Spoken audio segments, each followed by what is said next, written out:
And the attendees include Pam, Linda, Mickey, Tiger, Heather, Robin, Katie, Lynn, Newell, and Liz, and Michael Dinan. Thank you. All right, I'm going to dispense with the approving of the minutes since we don't have quorum.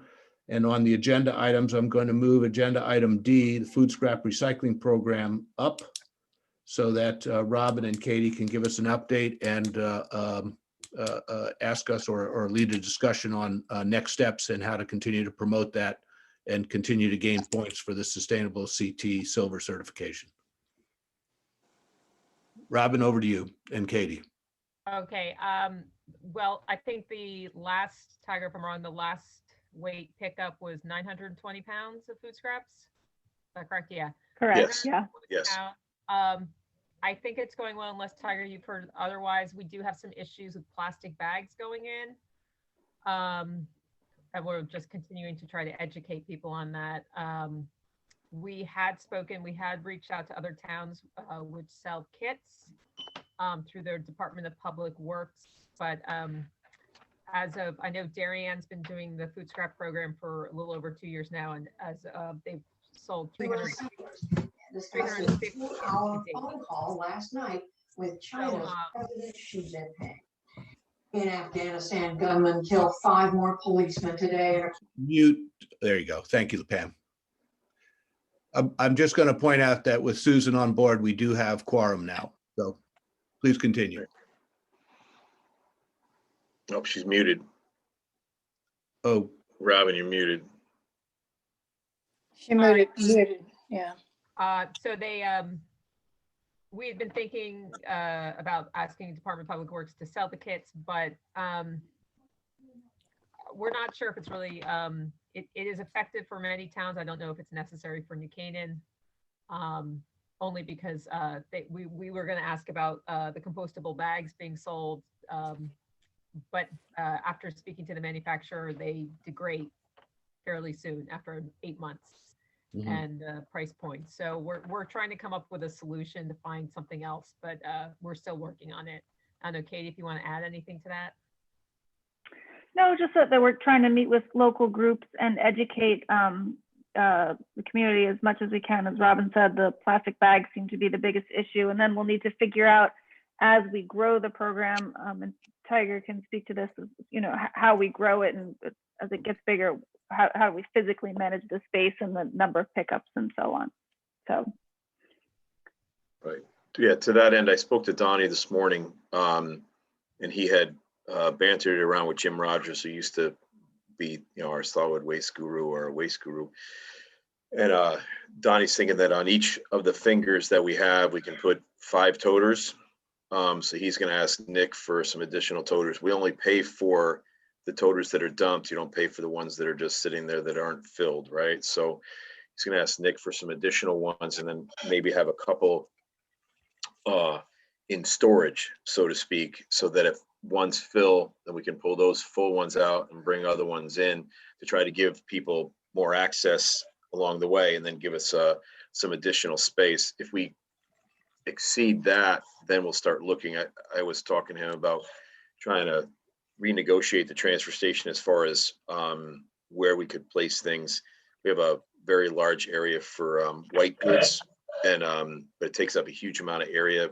We're trying to see if we can't move that down the line and then bring the food composting around to the side instead of you know, as we grow. And we think about it, the unfortunate thing was the transfer station was not originally designed for these additional programs at the time, so we're a little forced to try to figure it out. But I think this initial look of the additional toters will help us. And then, like I said, we only pay for, if they dump it, we pay $5. If they don't dump it, we pay nothing. So I think we can manage it that way as well. Other municipalities bring them in and out, but they have other areas, places to store them. We're still kind of stuck with that. So we're working towards it. We're working through it. That would be great. Yeah, I mean, overall, I think it's going real well. You know, I'm very pleased so far of what, you know, in the past, we've only had, what, 11 weeks you know, we're 11 weeks in, less than 3 months, and you know, we're close to broaching the half a ton mark per week. That's a pretty good number, you know, in 12 weeks, 11 weeks. So Great. I know that Darien is interested in a food scrap bowl sometime in the future. So all right with me.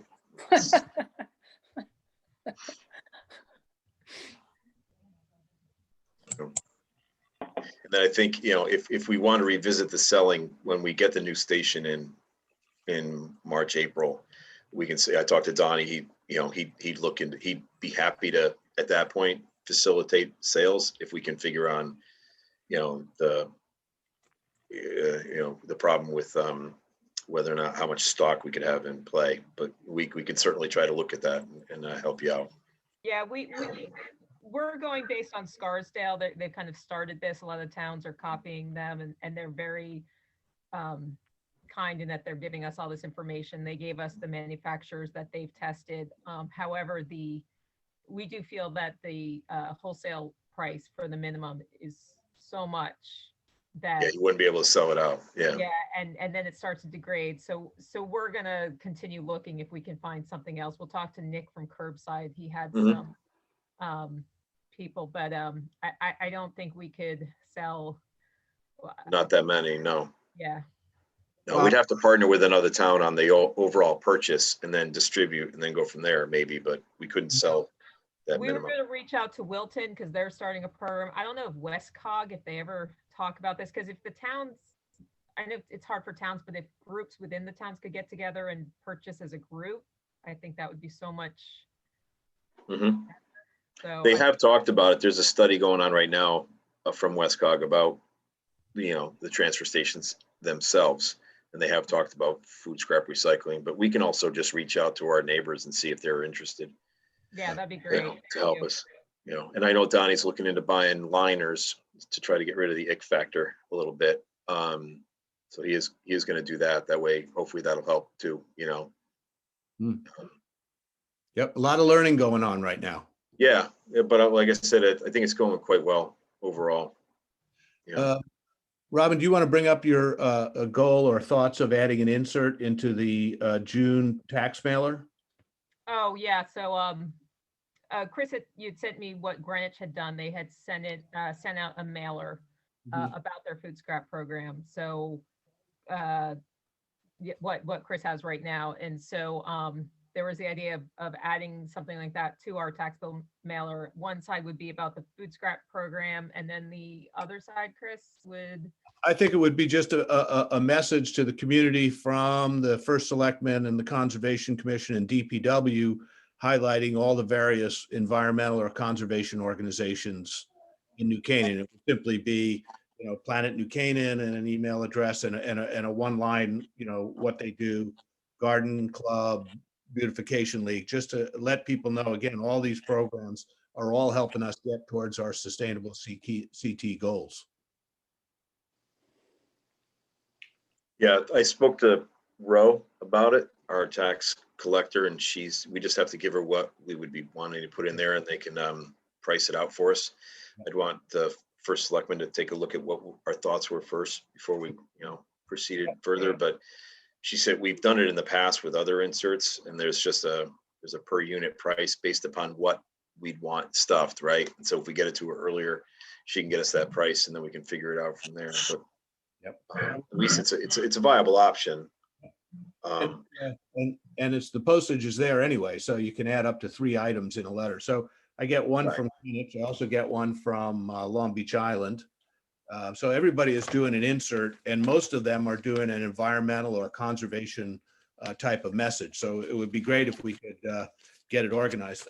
I've asked on our side, Cam Hutchins to work on it. I'll work on it with him and come up with a draft on what the backside of a food scrap filer might be. Chris, Yeah. can I ask you about the pricing of that? I'm working on a grant application now for Planet New Canaan. I'm just wondering if I should throw that in there in my ask. You know, I don't know what the pricing would be. I know that if you do a single sheet and it's an insert, it's not very expensive. I mean, you're talking Okay, 10 cents a piece, so it might be a $700. I'm pretty sure that must be the mailing list for taxes, 7,000 pieces. So I doubt it'd be much more than $1,000. The cost is often more in prepping the document prep. Okay, And I think we can get away with something pretty basic and rudimentary this first time around and get it out there. okay. Yeah, we did it. Like I said, we did it before. It was like $1,000, and it, like Chris says, per piece, per item. So if we had something to give to Rose, she could price it out for us and tell us. But I'll ask her as well as to what she thinks the ballpark was for what we had done prior. We had done a stormwater mailing a number of years ago where we put a insert into the tax bills for part of our MS4 permit, our municipal separate storm sewer system permit with the DEP. That was a requirement. And it went quite well. So I'll ask her again. Good. Well, my sense is that this is in line with the whole sustainable CT effort, and so we can bring it and push on that. So awareness is what we need in this regard. Okay. It actually helps me in my MS4 as well, because it's all public education and outreach, because sometimes they don't put it in the garbage. If they put it elsewhere, if they put it down the storm drain, it matters. So A lot of shared interest. A lot of shared yes. interest.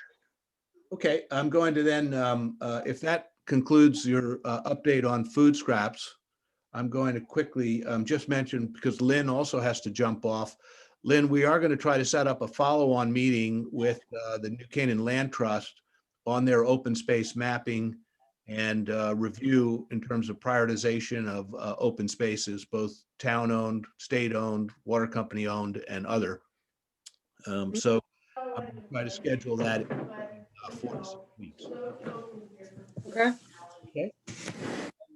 Let's then jump over to, and I'm very happy to have Vicki and Heather here to give us a quick primer background on from someone's got it on, but anyway. Yeah. If Linda might want to do the introduction, and then Mickey and Heather give us an update on their past efforts on river testing, because we're continuing that program now in an effort to gain data, knowledge, and then awareness. So Linda, if you want to set that up. Well, when as we're doing the river water testing, the subject of pesticides in our water sources came up, and we discussed whether or not we should be testing pesticides in our water sources in the rivers, but more specifically in Bristow at this point, since we are working very hard to create a very eco-friendly habitat for our bird sanctuary. And so when anyone in New Canaan, I think, thinks of pesticides, they think of pesticide testing, they must think of Mickey and Heather and Pesticide-Free New Canaan and the brilliant work that they did in testing and giving us a baseline. And I think that their last work was in 2013, or August to 2013, August to October. So Mickey and Heather, do you want to brief us on your findings and what advice you might have for the commission going forward? Sure. And Mickey's here as well, and Mickey, you can chime in if I'm missing any key points that you want to make. You have the data. We sent it on to the group. I think the best thing, I could bore you with data, but I think I'll just hit the highlights. We did a study and took data at some EPA approved sites in collaboration with Harbor Watch. We wanted to see, and our main concern was, what was all the spraying in New Canaan doing to the surrounding environment? And the best way to do that was to measure surface waters on our river, and we chose 5 Mile River as a sentinel site. This is not a comprehensive study, it's just a sentinel sample, so a cross sampling in time that would be indicative of what's happening in New Canaan. Not surprisingly, we saw a general background of pesticides ongoing within the town. the state tells me that we're the second highest sprayed town, second to Darien. And I don't know if that data has changed at all. But not surprisingly, if you'll look at the charts that I sent along, you'll see that the country club is spraying the widest variety and the highest amounts. So that the golf course is really, there's a lot of drift and drainage off of the golf course. We tested directly before the golf course and directly after it, just to make sure that we weren't making false assumptions there. And we tested another site that was upstream at Indian Road that was not connected to the golf course also, to make sure that we weren't making a false assumption there. We took the data, we had a good conversation with the country club, but it didn't make much progress, unfortunately, with the policies. I think because, and here's the bottom line that you guys will need to consider. There is a law that was passed in 1983. We sent some information on this as well. It's called State Preemption Law for Pesticide Spraying. And it means that the state gets to set the regulations for pesticide spraying, applications of any sort. And then actually that also means that the town cannot set any other pesticide regulations that would be more stringent than that. So until that law is changed, and I know that Mickey and I testified with the General Assembly's Committee for Environment opposing this, to roll back actually this law. And we and several other groups that were advocating for it were unsuccessful. It keeps coming up. So I think really that's what the group might consider. You could meet with the state to see if there are any other workarounds that are possible. We might continue our discussions with the country club if we want to take the 80-20 rule of where the drainage is the highest and the contamination is the highest. But we are also working, I think you should continue working with Harbor Watch to take the samples along those sentinel sites. And I would add nitrates and phosphates. I think you guys are currently tracking E. coli, which is, it's an important public health measure, but that's largely driven by goose poop and temperatures, right? And it's hard to chase those away. But the nitrates and phosphates really tell you whether or not we're exceeding state standards, and that you can do something about. And I know that that has been a problem, and you'll see the data that we have as well. The nitrates and the phosphates are very high, or had been at that cross sampling right below the golf course. So I think I'll end with that. We're happy to discuss any number of details. We have hit our heads against the wall for a couple years. Then we took a break because we lost our connection with the Department of Energy and Environment. And they weren't that interested in starting up again after they had disconnected. So I think they almost don't want to bring this up in the public arena. The fact that it is state data and they partnered with us, and they don't really want to raise it as an issue, means that they probably won't be that friendly in extending a partnership again, unless the leadership within that group has changed. I think the thing is for them, we were working with the pesticide monitoring department, and monitoring and enforcement are two separate areas.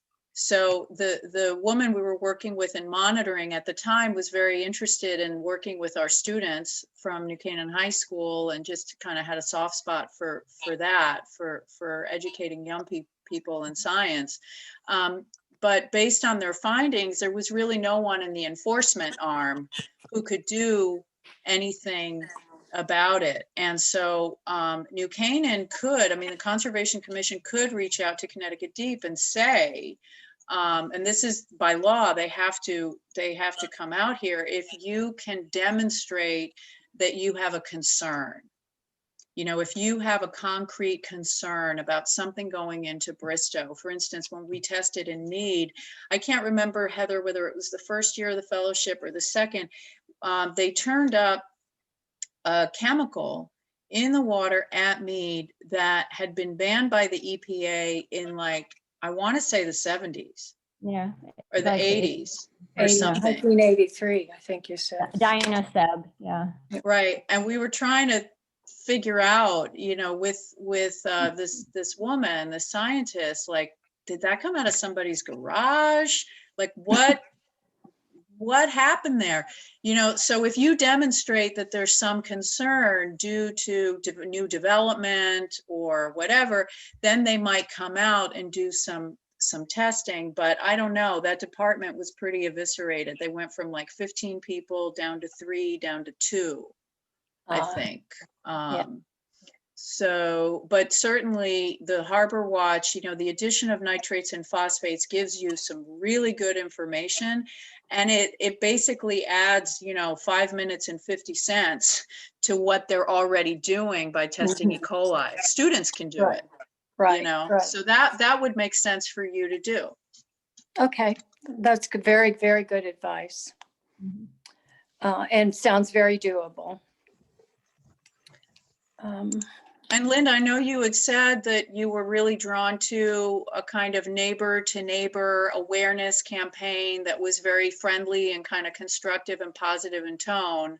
So if you want that, we can share with you our PowerPoints that we gave, you know, presentations that we gave to the Rotary Club and, you know, whatever, nursery school moms and all kinds of group garden clubs, you know, you know, that really I know wasn't. you all created a really good buzz around town then, and people were aware, and I think people's behavior changed, and maybe all we need is just a gentle reminder for people to continue with that, you know, with that good behavior or better behavior. Right. So you can take that information and do whatever you want with it. You know, anybody can give that presentation or take it and mishmash it around into something, you know, we're happy to share that.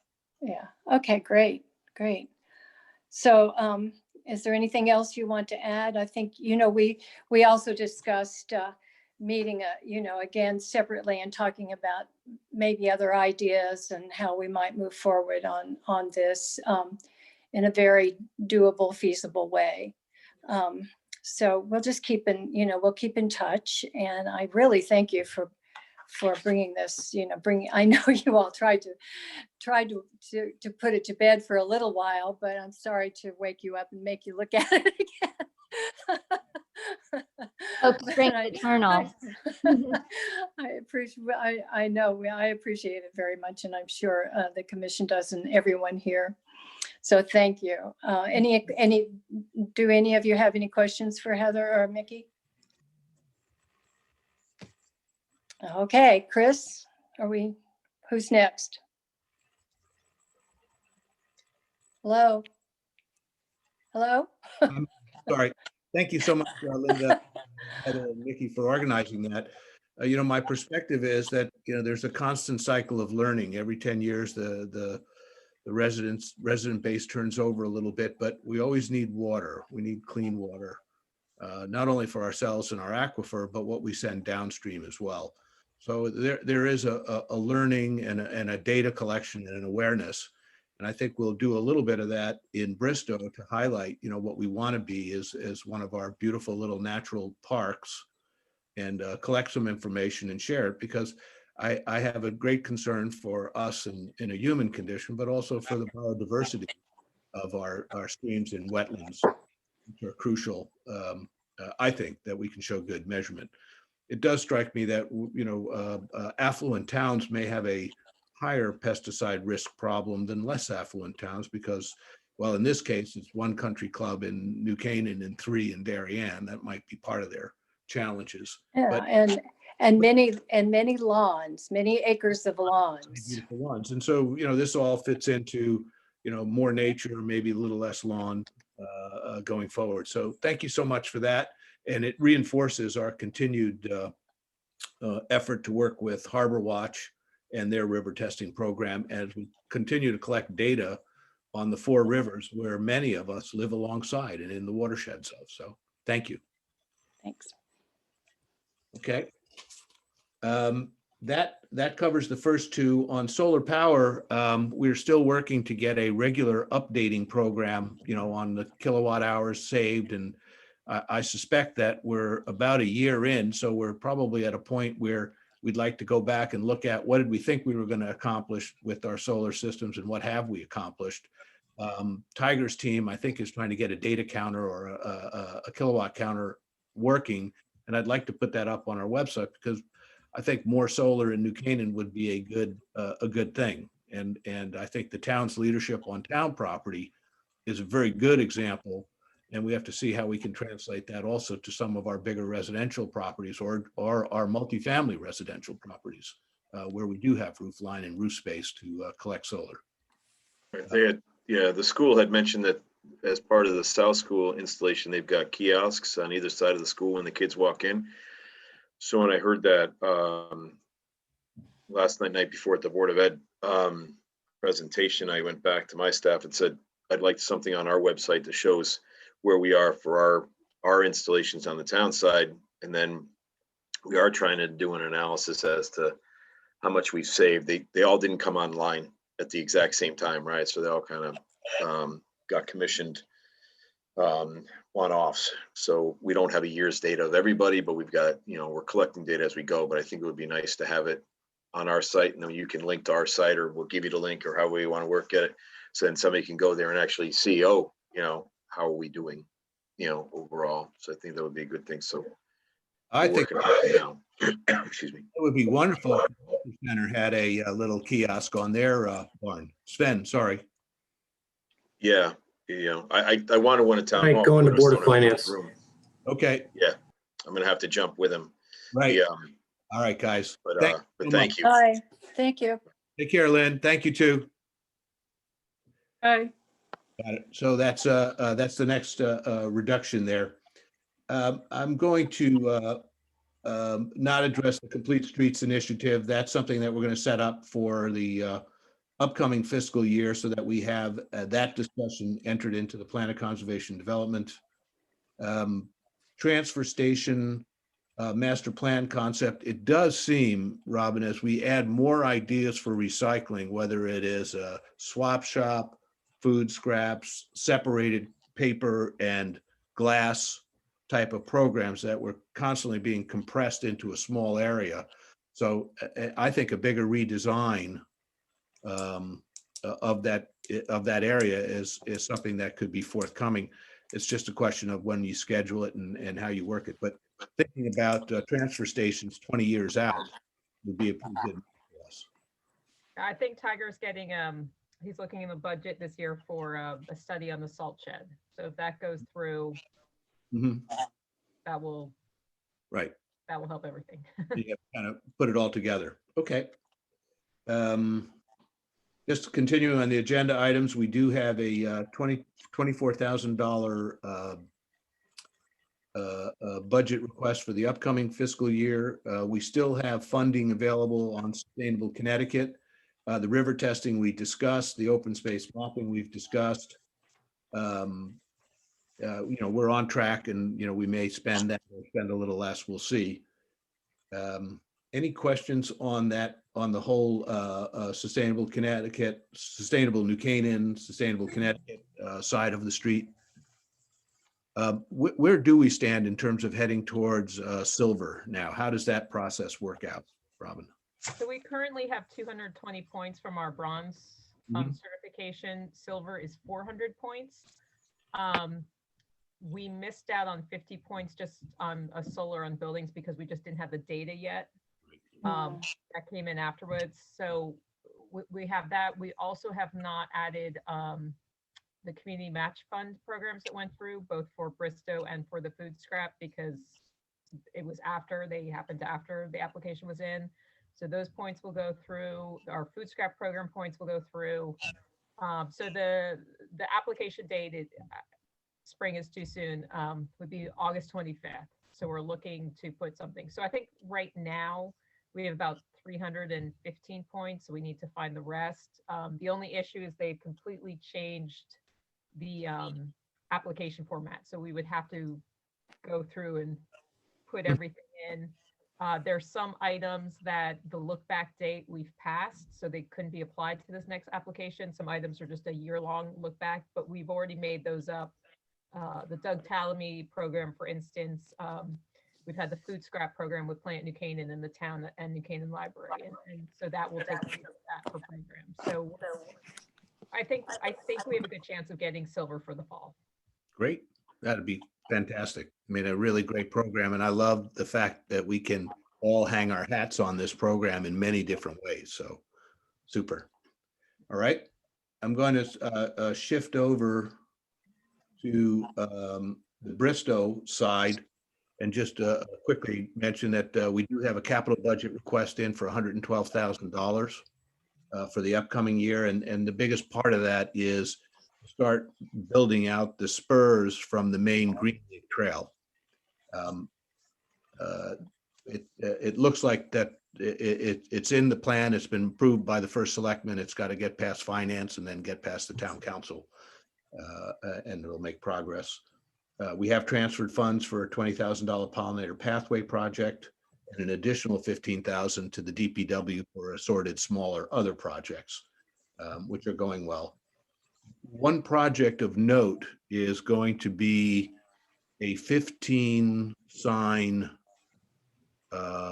informational bird habitat informational sign exhibit that talks about different birdhouses and the birds that use the houses or live in those houses. I'll have more information for you at the next meeting. But I'm pleased to say that we did have someone who is willing to support us to the tune of $30,000 over the next 4 years on bird and bird life education. So that's going to be pretty positive for us to use Bristow as a demonstration site for good bird habitat management and feeding techniques. And again, as always, it's been the goal of Bristow to be a demonstration for the other 22 square miles of New Canaan. What people learn there, they can take to their homes elsewhere. I should inform you that 26 birdhouses are going to be installed in probably within 6 weeks. That's being shepherded by Connecticut Audubon. So there are partners in making that park a little more educational and informative, and also give us all a chance to perhaps see a screech owl family or various bird life, wood ducks and such. So it's quite an interesting project. And lastly, Susan and I have been working with a local landscape architect who is developing a planting plan for a small fernery where we'll introduce about 30 different types of ferns into the park. And that's also being funded by the Friends of Bristow Park. Cam is not with us so to discuss open space, but we do have a $50,000 line item in the upcoming fiscal year to put money into the land acquisition fund. And where we're headed is the first selectman supports it. The Board of Selectmen support it. It's going to go to the Board of Finance. The Board of Finance has a tendency to try to take things out. But what we're going to argue is that since this is an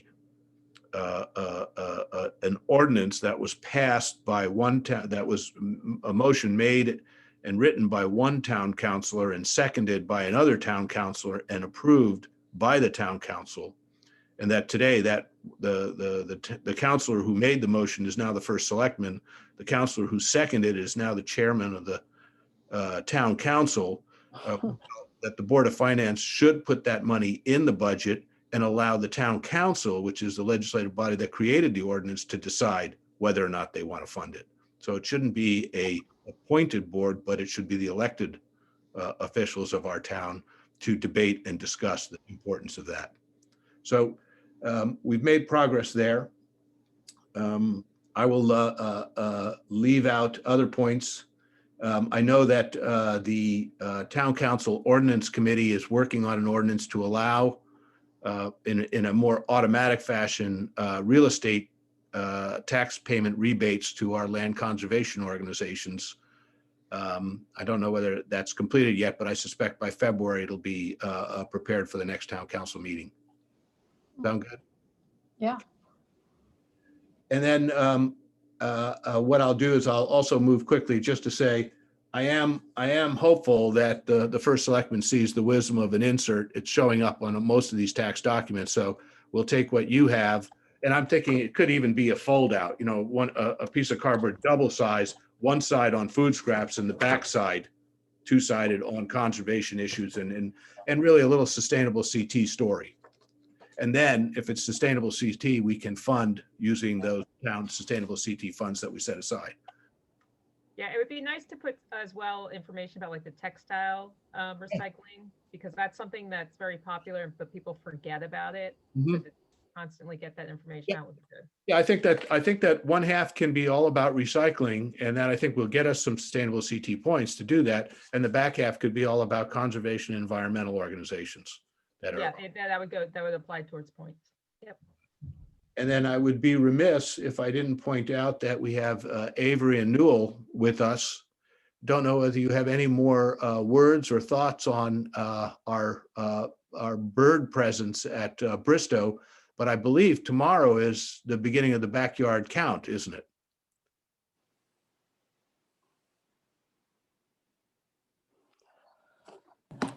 Hi, just coming off mute here. Yes, I think it is mid-February, whether it's tomorrow or shortly, that activity will be ongoing, yes. So I think I'm gonna try to head down to Bristow and do a little spotting. I'm pretty good with sparrows and juncos, but beyond that, it'll be a search. I really think we need to get one of these binoculars with a camera installed in it. I think they make those now. I don't know if you've seen them I yet. haven't seen that. No. Yeah, I haven't seen that. It's sort of like something where you have image capture as you're looking at things. Okay. Seem to be possible. Oh, kind of Google glasses for birding. Yeah. Yeah, you know what? We're probably 15 years ahead of ourselves on that. There's always the GoPro. Right. And I can say that various volunteers have been keeping the bird feeders up. I really appreciate what you sent us on a potential monitoring program. I still need to get 2 or 3 more bird feeders installed, and then I'd like to consider activating that program. And Avery, Newell, you guys were very helpful in thinking through the first round of that. So I appreciate that, and we'll come to that, particularly as we pick up in the spring feeding, so that we really have a good presentation when the songbirds all come through. Okay, that sounds good. And Chris, we're thinking of that template for birdhouse monitoring at that phase as well. Maybe some nomenclature for identifying the houses, and volunteers can go around and see what's nesting. Yep. Yeah. I'm going to try to work with Connecticut Audubon so that when we put up the 26 birdhouses, we have them pinned on some kind of a map, so that so you know where they are. Frankly, we have to keep a record of where is everything so that we can clean them all out at the end of the cycle and get them ready for the next. So you and Avery have been really helpful in helping me think through that, and we're going to learn our way forward as we manage this process. But as we collect information and tell stories, I think more and more people will be interested. Even when it comes to locating those birdhouses, Chris, we might like to share some thoughts on where we've seen species in the sanctuary that might increase your odds of getting inhabitants. That's excellent, because the initial discussion was with Patrick Cummins of Connecticut Audubon, who's pretty good, but I would love to get your advice on that in terms of where we see it. So I may loop back to you in a loop with the Connecticut Audubon guys when they come down to talk about placement, or we go about it. We can bring in your information and we can shift things around. So perfect. Okay, yeah, happy to help there. Thank you.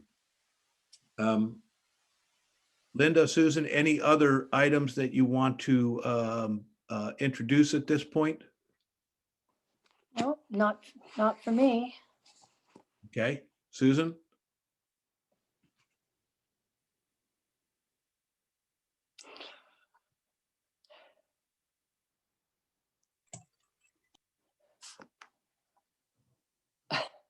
Oh, Susan, are you speaking?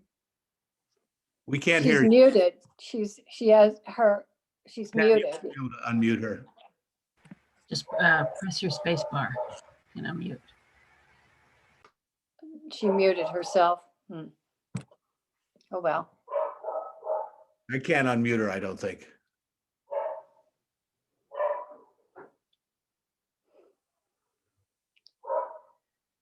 Nope, not yet, Susan.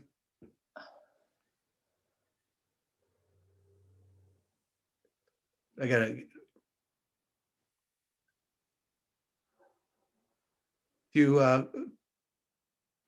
Susan, I think if you click on the upper right hand, if you move your marker over the upper right hand corner of your box, you'll see a couple dots.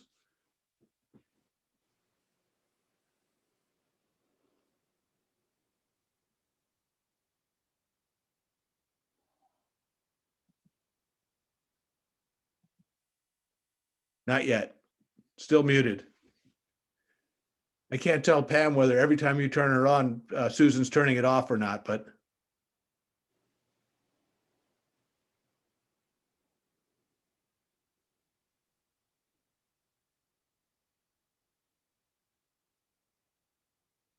Oh, well.